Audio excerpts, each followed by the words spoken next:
Can't no nigga hurt me worse than I already been hurt. Mm. I lost my mama, my daddy, my brother, my sister, my grandmother, my grandfather, my grandmothers on both sides, my partners. I'm already dead, nigga, inside. So this little funny shit that I chose music, I'm not tripping. Birdman's losing control, literally falling asleep mid-performance while the whole world's watching. The man who built one of hip-hop's strongest empires straight from the mud is now watching it crumble under lawsuits, shady moves, and personal losses. His downfall isn't about death, it's about watching his legacy slowly fade right in front of everyone's eyes. Let's get into it. The decline hit hard in 2025. A fresh wave of worry surrounded Birdman, and this time, it wasn't about business. It was about him.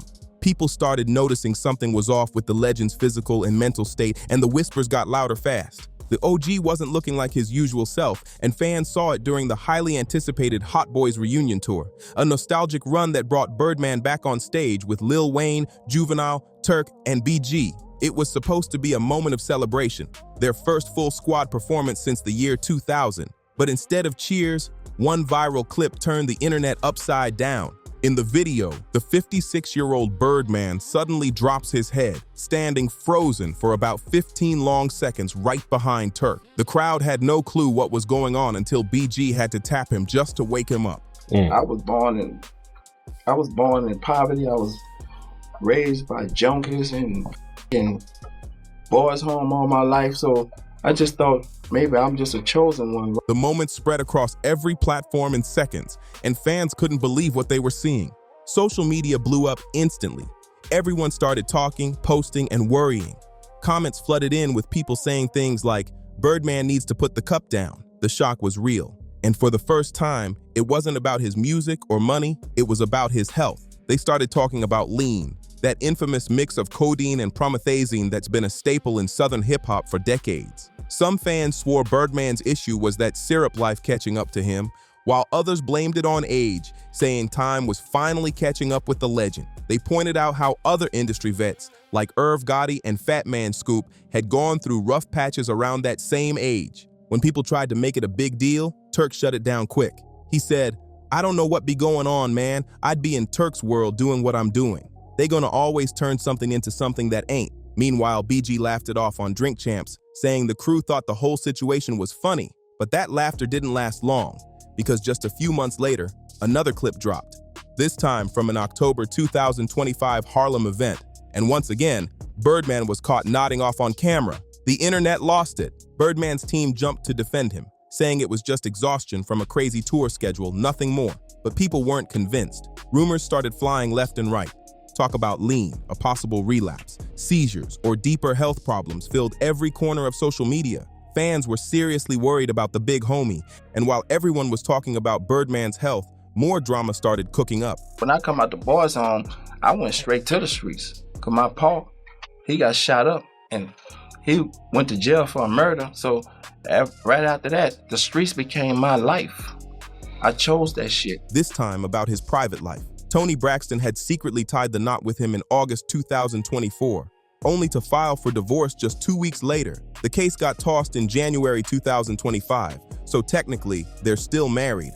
But both of them wiped each other off social media, and Toni stopped wearing her ring. Total chaos. Then, in October 2025, Braxton started talking publicly about Cash Money's death rituals. She made it clear these weren't some dark, occult-type things. But still, her words got people talking fast. Braxton said those so-called rituals weren't some dark magic. They were symbols of a toxic culture running deep inside the empire.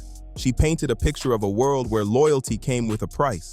Matching tattoos, men kissing in public, everyone calling Birdman daddy, flexing high-end cars, and lining up stacks of cash on camera for the gram. These weren't just stunts. They were power plays meant to strip artists of their independence and identity. Anyone who dared to step out of line got iced out or completely erased from the picture. My brother, Ronald Williams, my everything. My brother dropped out of school in the 7th grade. Super intelligent. Know how to make money, get money, and keep money. Braxton didn't hold back. She described it like a secret society where you had to prove yourself before getting your shine. Gifts weren't acts of love, they were leverage, tools to control loyalty, straight up cult vibes. She even claimed that toxic setup was taking a toll on Birdman himself. According to her, his strange moments on stage in 2025 weren't random. They were signs of his empire's energy turning against him. Some close to the situation said it could have been lean relapses, while others thought it was karma finally catching up. Braxton also revealed how being tied to cash money drained her emotionally and physically, saying that stress made her lupus and heart problems worse, so she had to walk away, not out of hate, but for her own peace and survival. Can't no nigga hurt me worse than I already been hurt. I lost my mama, my daddy, my brother, my sister, my grandmother, my grandfather, my grandmothers on both sides, my partners. I'm already dead, nigga, inside. So this little funny shit that I chose music, I'm not tripping. But Birdman didn't stay quiet. Reports said he clapped back, calling her a gold digger who just wanted half of his $160 million fortune, and even accused her of pawning her $5 million engagement ring. That accusation split the internet wide open. Some folks sided with Birdman, saying he was just protecting his empire, while others backed Braxton, believing she was running from a toxic lifestyle. Then came more chaos in December 2025. Rumors started flying that Birdman was creeping with Braxton's sister Tamar, but both quickly shut it down. Tamar made it clear she's the one who introduced Birdman to Toni and said she still sees him as family, hinting that maybe, just maybe, the marriage isn't completely over. The death rituals, the health scares, the failed marriage, all of it painted the picture of a man being eaten alive by his own empire. The same energy he once used to build his legacy was now circling back, hitting him hard with no warning. To really understand how Birdman ended up here, we gotta rewind, back to where it all began. From the mud to the money. Bryan Christopher Brooks, the world knows him as Birdman, was born on February 15th, 1969, in the heart of New Orleans, Louisiana. He came up in the Magnolia Projects, a place where survival was the daily mission. When I was 20, Universal gave me $30 million. I thought I was dreaming, brother. Like, I couldn't believe that I had this much money. Poverty, street life, and hustle defined his early world. Growing up with 10 brothers and 12 sisters, chaos was normal, and the hood was all he knew. His mother, Gladys Brooks, the same woman he later honored by naming his label Ms. Gladys, was the anchor that kept him grounded through the storm. Birdman always gave her credit for the little peace and structure he had. But even that foundation was fragile. Life in the Magnolia wasn't soft. It was raw and real. Birdman never sugarcoated his come-up. In interviews, he's been straight up about the pain, the grind, and the streets shaping him into who he became. By age 14, he was already chasing paper, and not from music either. He claimed he touched his first million before turning 15, stacking it through street moves, not record sales. By 16, things got heavy. He and his stepbrother caught a serious case for heroin possession and distribution. I done made $2.5 billion with Universal, and they made $800 million off of me. Ain't none of these ever saw a B.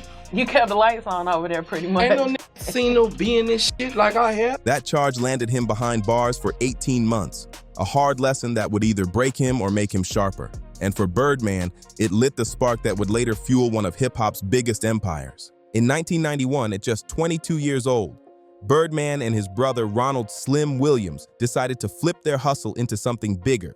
They launched Cash Money Records. What started as a small independent grind repping that raw New Orleans bounce sound turned into a full-blown movement. Slim had dropped out of school back in the 7th grade, but Birdman always bragged about how sharp his brother was when it came to handling money. He called him the brains behind the business. Together, the Williams brothers built a squad that would change hip-hop forever.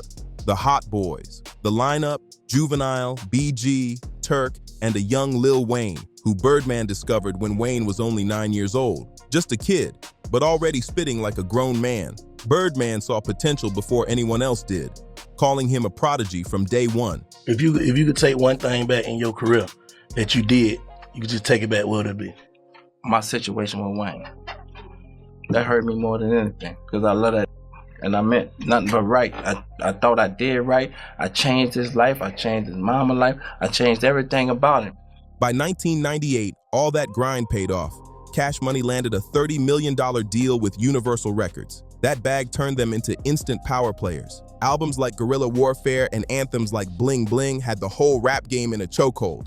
Everyone wanted that Cash Money sound. But while the fame and fortune exploded, real life hit hard behind the scenes. In 1996, Birdman's father, Johnny Williams, tragically died in a car accident, another painful loss in a life already marked by struggle. Birdman's talked about it plenty, saying that kind of pain didn't just toughen him up, it turned his heart cold and made him focus only on survival and success. By his early 20s, Birdman had gone from standing on the bricks to signing a deal worth $30 million with Universal Records. He said even he couldn't believe it was real. One day, he was hustling in the Magnolia, and the next, he was sitting at the top of the rap game with real industry money pouring in. I said, let's put this shit behind us. How much you want? That can say 50, all right? You had that shit in the morning. And we did that, and that was over with. But That's what's up. he ain't even asked for 50. I gave him 50.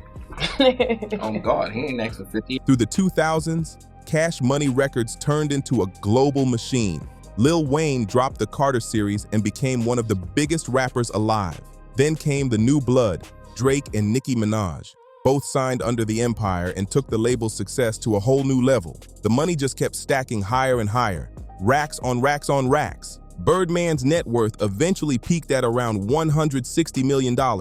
But according to him, he made over $2.5 billion with Universal throughout his entire run. That's billionaire talk right there. But that kind of success came with a heavy price. Birdman later admitted he didn't fully understand the business side when he first started, and that lack of knowledge cost him big time. Those early mistakes turned into full-blown beefs, messy lawsuits, and non-stop public drama. The come-up was undeniable. Birdman had built an empire from nothing.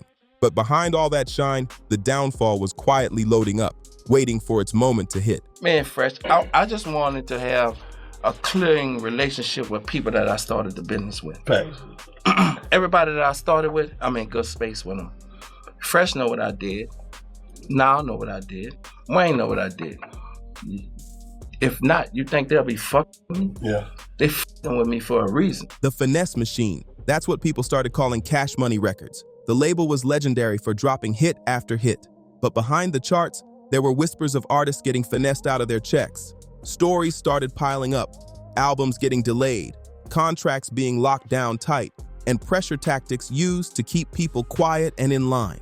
The game looked glamorous on the outside, but behind the scenes, it was a battlefield. The pattern was always the same. An artist would sign, blow up, then hit the internet or the courts accusing Birdman and Slim of not paying up. And the biggest fallout of them all, the one with Lil Wayne, Birdman's day one, the artist he raised from a kid and called his son. In 2015, Wayne shocked the world when he hit Birdman with a $51 million lawsuit. He claimed he never got his proper advances or royalties, and that Birdman had pocketed more than half of a $100 million deal with Universal. Fans couldn't believe it. The two men who built the label together were now going to war. The lawsuit cracked open the truth behind the Cash Money family image Birdman had always pushed. And I was just talking to Fresh today. Me and Fresh was on the phone, right?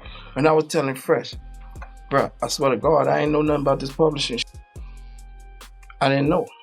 And Fresh used to be like, because Fresh was on before me. Right. And he was like, Stunner, bro, we got publishing money, bro. We supposed to be getting royalties. Wayne accused him of teaming up with Universal to freeze him out of his own profits, and that betrayal cut deep. The case dragged on for years, with the whole hip-hop world watching the father and son bond crumble right in public. By 2018, they finally reached a settlement, and the beef seemed to cool off. When Birdman was later asked about it, he admitted that whole situation was one of his biggest regrets. He said he eventually pulled up to Wayne's house, made things right, and blessed him with more than he even asked for. It was Birdman's way of saying, loyalty still mattered, even after all the damage. Wayne wasn't the only one feeling played, not even close. The same smoke came from Juvenile, BG, Manny Fresh, and a whole lineup of artists who helped shape the Cash Money sound. They all had similar stories, contracts that looked good at first, but behind the fine print, it was a different story. Artists said they were locked into trash deals with 80-20 splits, tricky recoupment schemes, and missing royalties that never seemed to show up. I don't get my feelings in it, but I ain't never took from them. I always bless niggas. But why niggas keep saying that shit? No, Stone bro. don't say why niggas keep saying that shit, bro. Like everybody, producer, all these folks be like, man, nigga don't pay, bro. Wait, bro. If you spoke up or stepped out of line, it got ugly. Albums got shelved, tours got canceled, or worse, you got blackballed from the industry altogether. Birdman eventually admitted there were early fumbles, but he swore he made things right later on, saying he paid back everyone he owed. Still, not everybody bought that. Manny Fresh, the genius producer behind that signature Cash Money bounce, eventually dipped too, walking away from the label over publishing and royalty disputes. Birdman later confessed he didn't really understand how publishing worked back then. He was focused on the hustle, not the paperwork. But no matter what he said, the internet never let it go.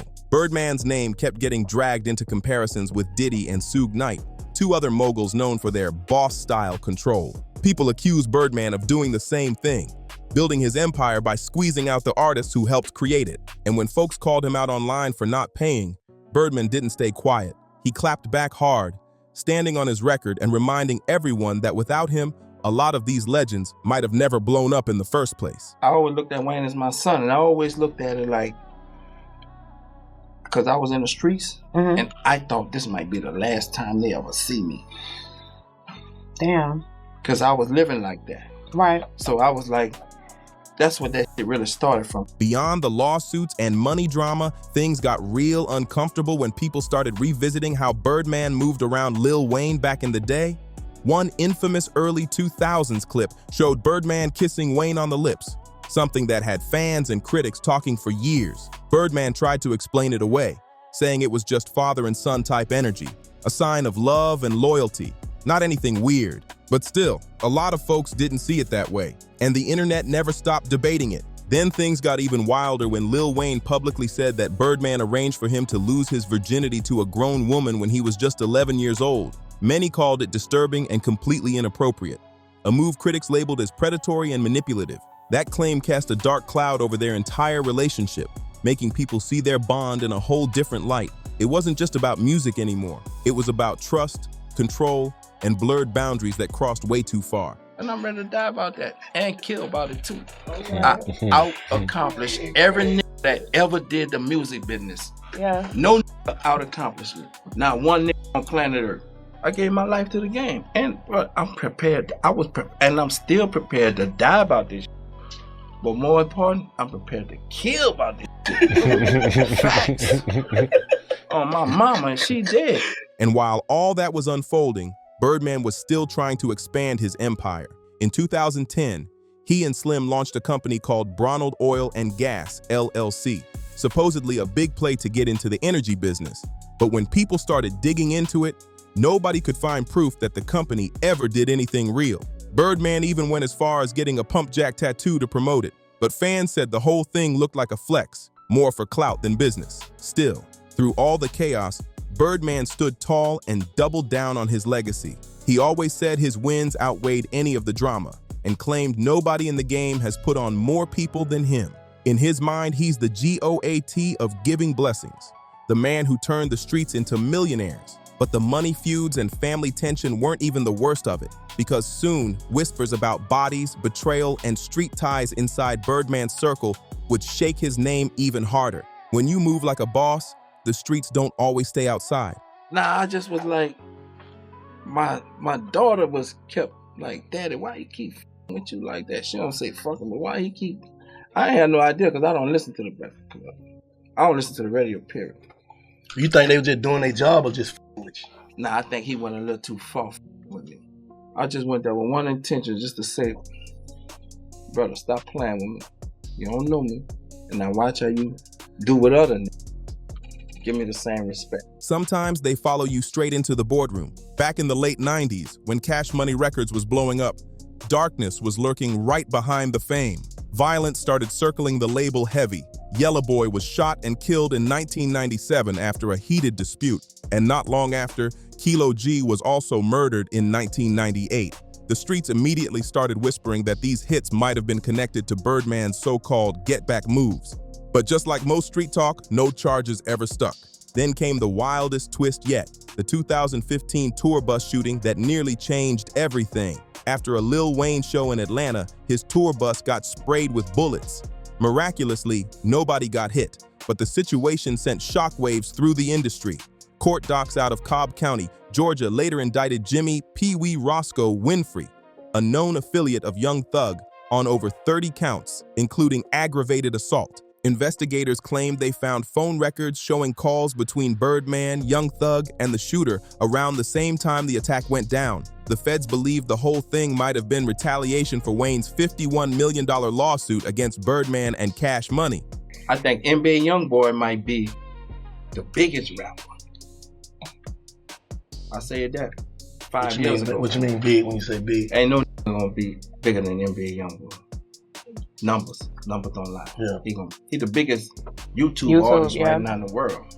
And he behind the wall. Prosecutors even suggested that Birdman and Thug had allegedly plotted to take Wayne out. Wild accusations that had the whole game watching closely. Birdman's name was listed in the paperwork, but he never got charged. He called the whole thing cap, complete lies, and kept his distance from the mess. Meanwhile, the trigger man, Jimmy Winfrey, ended up catching a 10-year sentence for the shooting. But that wasn't the end of the smoke. Birdman's decision to sign Young Thug to Rich Gang reportedly caused major tension with Rich Homie Quan, sparking an Atlanta-level feud. Things allegedly got so hot that Quan's father was shot and a rival label boss was murdered soon after. It was clear. The line between music business and street business was fading fast, and Birdman's empire was sitting right in the middle of it all. That kind of money just being alive. Things in the streets were getting darker than ever.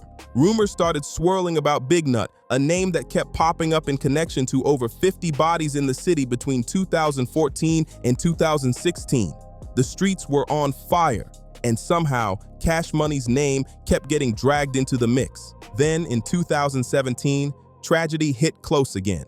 Birdman's artist, BTY Young N, was killed in what many called a suspicious hit. Right after the news broke, Birdman wiped his entire Instagram clean, deleting every post except a single rest in peace tribute. Fans immediately started asking questions. Why scrub everything? Was it grief, guilt, or something deeper he didn't want connected to him? The timing had everybody talking. But maybe the coldest betrayal in Birdman's entire life didn't come from business or the industry. It came from within his own bloodline. Not Slim, but his other brother, Terrence Gangsta Williams. Terrence had been deep in the streets since way back, allegedly doing dirt tied to the same empire his brother was building. NBA Youngboy, bro, that shit ain't normal. Nah, he not normal. He's special. Big money right there, brother. I think he's a $1 billion nigga. I tell him that. I talk to him every day. He call me every day. Bro, he's a $1 billion nigga in flesh. Reports claimed Birdman helped put him on when they were both young, which led Terrence down a violent path that stacked up more than 20 bodies and earned him a life sentence. In 2001, Terrence was still out there, allegedly moving under Birdman's direction, keeping things in line for the family. But when he finally touched down again in 2024, after cooperating with the feds to get released, Birdman completely cut him off. He said Terrence had broken the street code, and that was a line Birdman couldn't forgive. Critics called it heartless, cold-blooded even. Terrence sat behind bars for over 20 years, partly for the same world his brother helped build, only to come home and find out he'd been left hanging with no love, no support, nothing. The streets had plenty to say about it. Half called Birdman ruthless. The other half said he was just living by his own code. But one thing's for sure, Birdman never hid where he stood on loyalty or protection. In interviews, he's made it crystal clear he'll do whatever it takes to protect what he built, no matter who gets cut off in the process. That raw Birdman energy hit the mainstream heavy in 2016 when he stormed into the Breakfast Club studio and got straight in Charlemagne the God's face for all the slick talk that had been flying around. Nah, I ain't doing none of that. I'm done with it. I still get more money than rappers. No disrespect. You know, I make rappers. Yeah. And we get money together. That moment birthed one of hip-hop's most iconic lines. "Put some respect on my name." The clip exploded online, instantly going viral, and showed the world one thing loud and clear. Birdman don't play about his name. He wasn't about to let anyone disrespect him, not in person, not on air, not ever. Later, Birdman looked back on that wild morning and broke it down like a man who'd been through it all. The bodies, the lawsuits, the betrayals, the family drama. Every piece of his story had built that moment. It wasn't just about pride. It was about everything he'd survived and the empire he refused to let crumble. For decades, the streets have been talking about Birdman, his moves, his money, and his mindset. I make $20, $30, $40 million a year just off of my old music. without putting out more music. Off of your masters. Yeah. The picture that's been painted is of a man who built his dynasty through methods way beyond regular business strategy. He moved like a boss who played by his own rules. But here's the thing. Despite all the controversy, Birdman never folded. He's still out here, mentoring artists, collecting royalties, and stacking money off his legendary catalog. The bag never stops moving for him. Right now, he's locked in with NBA YoungBoy, guiding him through the industry like a real OG. Birdman's even been traveling with him on tour, making sure the young star keeps his focus tight and his business straight. And according to Birdman himself, YoungBoy's future is massive. He predicts the rapper's about to land a $300 million deal and become the biggest artist the game's ever seen. Birdman says he sees in NBA YoungBoy the same spark he once saw in Lil Wayne and Young Thug. That rare, once-in-a-generation kind of talent that can shake the whole game. He sees a reflection of himself in the young star. Raw, unpredictable, but built for greatness. Birdman knows the formula because he created it. Still, after all these years in the spotlight, Birdman's been hinting at stepping back from the grind. You think because you're a sophomore? I'm a gangster. Or a street nigga. You say I'm what? a gangster and I'm a soft. He's talked about chilling once he finishes a few final projects, including the long-awaited Like Father, Like Son 2-inch album with Lil Wayne. He's not trying to rap anymore, but don't get it twisted. He reminds everyone that he's still eating better than most of the artists he helped put on. The checks keep clearing, and the lifestyle hasn't slowed down one bit. In rare interviews, Birdman's opened up about his softer side too. He's admitted he wishes he could have gone to college, that he regrets missing out on education while he was deep in the streets chasing fast money. He also said the public feud with Wayne drained him emotionally, and looking back, he sees how much personal growth he missed while fighting battles that never really had to happen. His financial status stays a constant topic online. Some estimates put his current net worth between $100 to $200 million, a dip from his peak years when he was reportedly worth over $200 million. Lawsuits, foreclosures, and failed investments definitely hit the pockets. In 2017, he even caught a $12 million foreclosure case on his Miami Beach mansion and lost it. But by 2025, Birdman had the receipts of a major comeback, proving that even when he takes losses, he always finds a way to bounce back louder than ever. In 2025, reports dropped that Birdman had just dropped a jaw-dropping $42 million on a Miami mega mansion sitting on a private peninsula, a move that screamed one thing loud and clear. I ain't about to stop. All right, y'all capping, y'all playing, y'all don't get it, y'all won't play. You can't, I don't think none of these can out-hustle me. Not a on planet Earth in music. That's how you're supposed to feel. And I said this, I'm not just feeling like that, it's facts. The decline talk was capped. The man was still living like a boss. His catalog alone continues to pull in between $20 to $40 million a year in passive income, meaning Birdman's money is still printing even when he's not moving a muscle.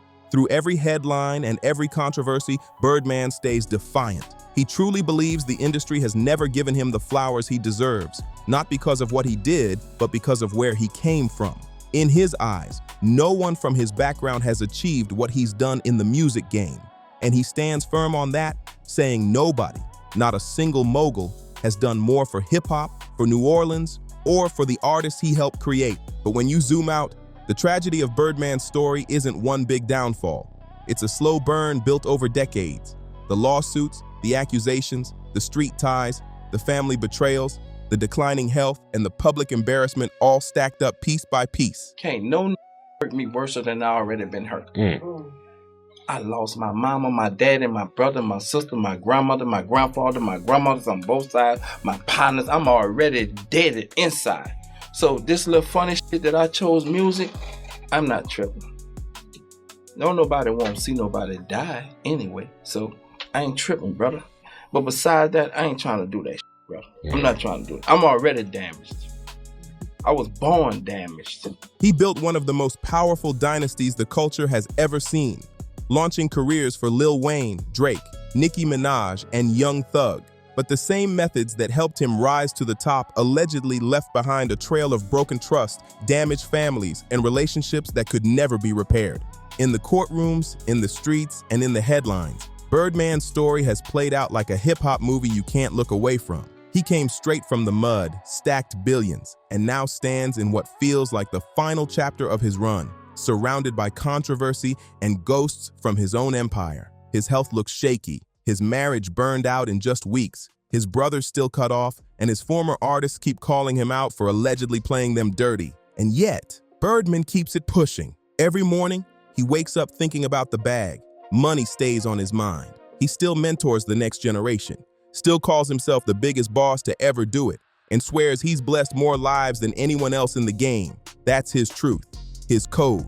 But maybe that's the most tragic twist of all. A man who's got everything, hundreds of songs in a legendary catalog, respect from the ones who truly matter, and generational wealth, yet he's admitted he feels dead inside. Birdman said it himself. He was born broken, and he spent his whole life trying to fill a hole that success just can't fix. His tragedy isn't death.